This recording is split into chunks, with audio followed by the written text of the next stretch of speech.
Мен муну жеке рекордум үчүн гана жасап жатканым жок. Ушундай жол менен мен Ысык көлдүн экологиясына көңүл бургум келет.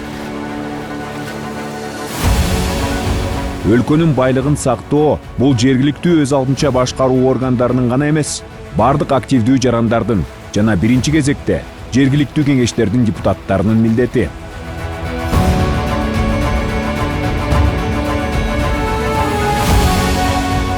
Мен өлкөнү жана курчап турган дүйнөнү өзгөртүү үчүн бүт күч аракетимди жумшап келем.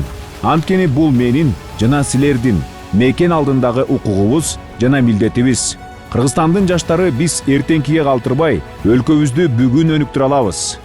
Тарыхты ушул жерде жана азыр жаратуу үчүн жергиликтүү кеңештердин депутаттыгына талапкер болгула. Азыр баштоодон коркпо. Чоң өзгөртүүлөр кичинеден башталат.